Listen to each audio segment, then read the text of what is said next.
So I'm going to be reading some science fiction for you guys. This is the first time that I've ever performed any fiction, so I've only ever performed poetry, so this is a first for me.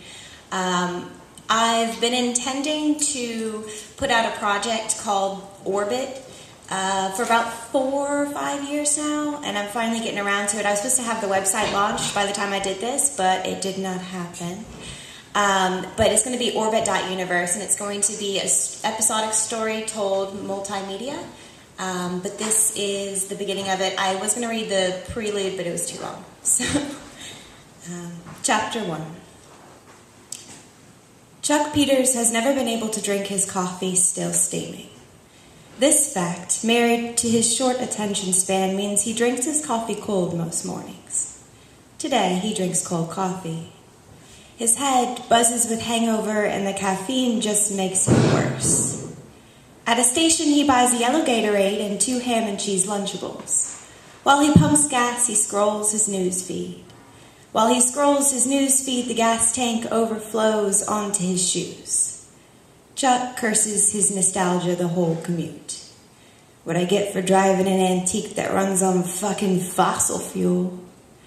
Elsa might have been right to chide him for the indulgence, but Chuck had never seen the country. How better to do it than in the convertible of his childhood fantasy? This tour means his wildest dreams have come true. The gasoline on his feet, however, only means he isn't about to smoke his morning joint. He curses his nostalgia again and decides to stop off at the next station to pick up a vape pen. Chuck snacks on Lunchables and drinks cold coffee. He's in the mood to curse things, so he curses his hangover. 3 fucking beers. Hung over after 3 fucking beers. The wistful part of him wishes his big break had been 10 years earlier, when he was single and could drink like a fish, not when he was middle-aged and engaged. The sensible majority of his brain knew that he didn't have the material 10 years ago, that he wouldn't change a goddamn thing. But he curses all the same. "Why are you so happy all the time?" the girl at the bus stop asks Elsa. It's more accusation than question. Elsa wants to admit that she is time poor and misery a luxury she cannot afford.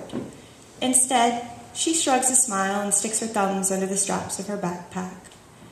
6 cars pass in quick succession. "How's the baby?" Elsa doesn't know the baby's name.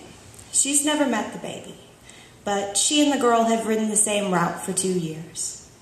"Good, if I ever saw him." 2 more cars pass. "Bills," explains the girl. "Bills," agrees Elsa. The ride takes longer than usual, an abnormal number of grid blackouts. "Can't blame me for the grid," Elsa will say as she slides a sly smile to her boss. She'll punctuate the statement with eyes that suggest a secret. Elsa loves any opportunity to flirt. It doesn't matter gender, race, looks, or age, Elsa will flirt with you. She flirts with the dirt, the trees, and the sky, pours a little of herself into everything she meets. She looks down at her hands. They're pretty hands, long with slim fingers and soft palms.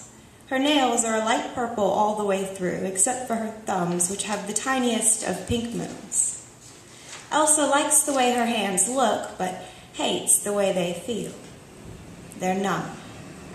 Numb like 2 big dumb meat hammers. She figures it's what it's like for an amputee to operate a robotic limb.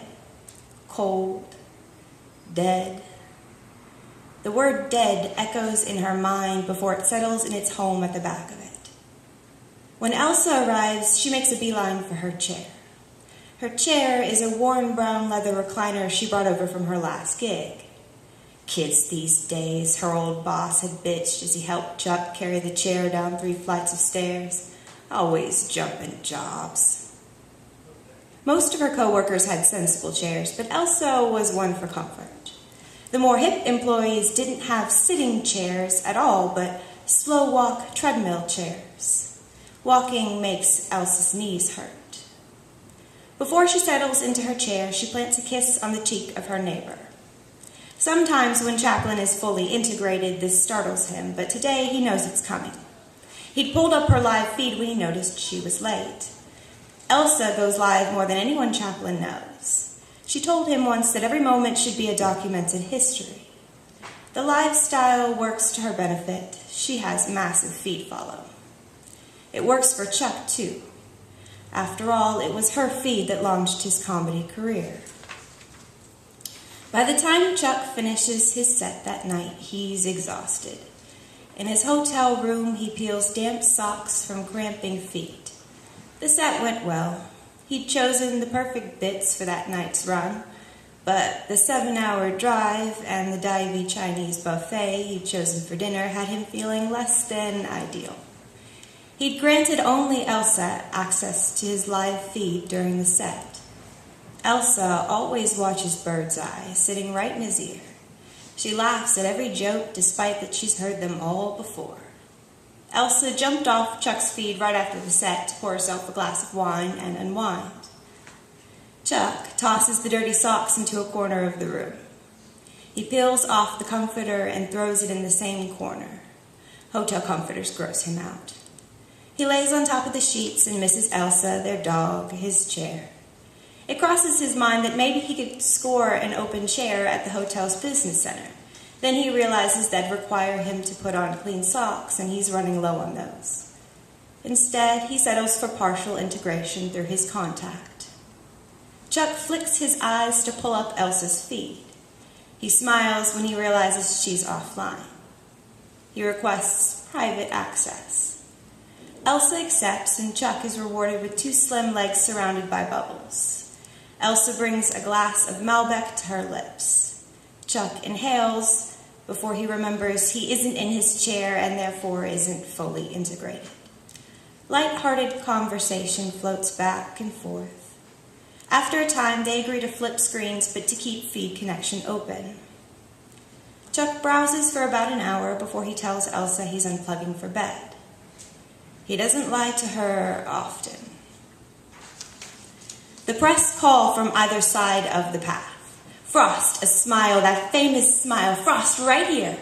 They press him to stop and speak. A word for Coam.Nation, just one, anything. They call his first name. Bobby, over here, Bobby. At first, Robert Frost does not look at the media. He's too busy devouring his prize, the ship. The sun sits just above the top point of the rocket and sends a streak of shine down the silver. The shine sends a shiver down Bobby's spine. Baby Bobby, first frost in space. The thought brings rise to a lump of pride in his throat. That pride bubbles up into his mouth in the form of laughter. The reporters lean over the chest-high fence and cheer. Bobby imagines clicks and flashes to accompany his stroll like an old-time red carpet walk. Lights to flash as he walks past to leave spots that scatter his vision. Instead, silent pinpoint cameras make history of his walk. The contacts of the security-cleared media personalities record him as he passes. The tiny cameras of the drones that hover around his head gather dynamic shots of his face. Coam.Nation has already hacked his contact feed. The American public devours it. That thought brings a rise to another swell of pride, more laughter, a louder cheer. With the cheers come the realization that this is Robert's last foray with the press. He decides to make the puppets dance one last time. He slows his pace, looks deep into the contact of an attractive, busty blonde, and winks, white teeth born to form a famous dimpled grin. His escorts, 2 large, dark-suited men on either side of him, exchange a glance. One tightens his grip on Robert's arm and jerks him forward. Move along, you sick fuck. Robert Frost's smile flickers but does not falter. Chuck Peters is not to be among the murderers marched toward the ship in the media parade. Chuck is not a murderer. Mr. Peters will be shown to the ship in the late hours of the night. Unlike the felons that file forward, he will have never seen a cell. He will be woken some hours before launch by a metallic scrape, the song of an old van door opening. He will see nothing. He will feel his shoulders scream for the safety of their sockets, feel skin depart knees as they bloody across concrete. His bare chest will absorb the impact of his 212 pounds as it collides with pressed aluminum. Sockless feet will be kicked in after his torso, and a heavy door will slam shut. Chuck will feel the charge through his teeth and taste blood.